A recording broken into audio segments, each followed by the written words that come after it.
right, John, show me your car, man. Everybody builds a 427. You built a 289. A little different. Yeah, a little bit different.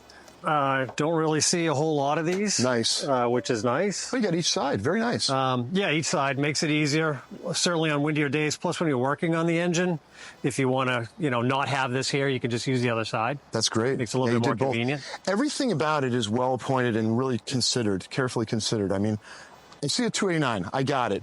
I understand all the, 289, bungee cord in the back, side exhaust, petty bar. There's just giveaways. Yeah. The center gas cap, the front nose. So you come in at a car show, it's a Cobra, but it's not very common.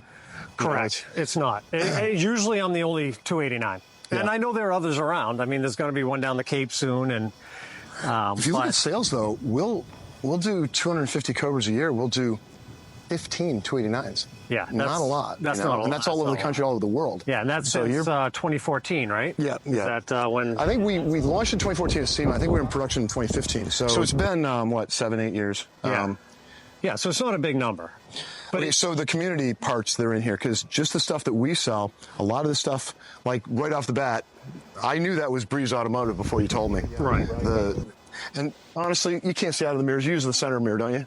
I use the center mirror and I turn my head. Yeah. I mean, that's really what you got to do. All right. I mean, I can see, if a car's right next to me on the driver's side, I can see it, but the windshield post blocks this one. Right. But it looks, it looks the part, right? We already talked about this, but Russ Thompson. Russ Thompson. I mean, he was one of the guys, I met him in 96. Yeah. It's such a romantic story because it was the end of guys like you and I could race.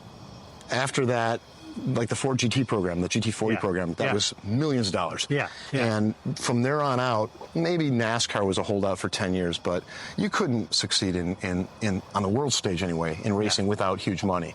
But you could back then. Right. Yeah, and now NASCAR is multi-ownership teams and everything else. Yeah. And but I mean, look what Shelby American did with, guys like Gurney and Bondurant, Ken Miles. Yeah. Great drivers, Alan Grant. And then on the other side, what was their budget? It was small. Yeah. I mean, they had cars on open trailers going to races around Riverside, Yeah. Like you say, wherever they could scavenge parts to put on the cars to, do the next race. That's what they were doing. I mean, no two are alike. The Cobra isn't like my dad's car. It's kind of like, well, I'm going to build it this way. Guys are putting LS engines in them, things that I would never verboten, right? They're doing it. It's becoming a custom. Not the 289. Yeah. That's a purist car. It's amazing. I see a lot of teenage guys drive by me, give it a thumbs up. They love the car. Yeah. So the same thing happened with, if you look at hot rods for a while, like the 32 High Boys and all that, they just fell out of favor.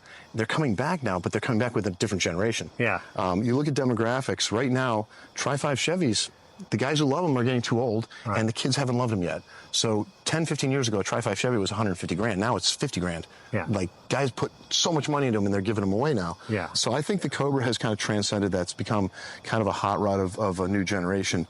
But the FIA and the 289 is always going to be. It's always going to be a little bit more of a purist. That's the beauty of of getting the kit from Factory 5s, because you can do whatever you want with it. That's the beauty of it, right? You're revealing the dirty secret behind the company, and that is that I get credit for your hard work.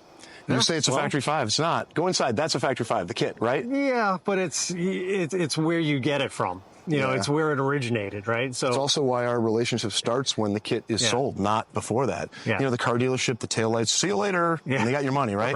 That's when we start, because you're building the car, and we're the midwives. We got to get you through that process along with the customers. But John, what a great job, man! Congratulations. Thank you very much. Seriously, Appreciate it. I mean, you got a lot to be proud of here. Thanks. And I see a lot of cars. This is in the top. John, see you later, buddy.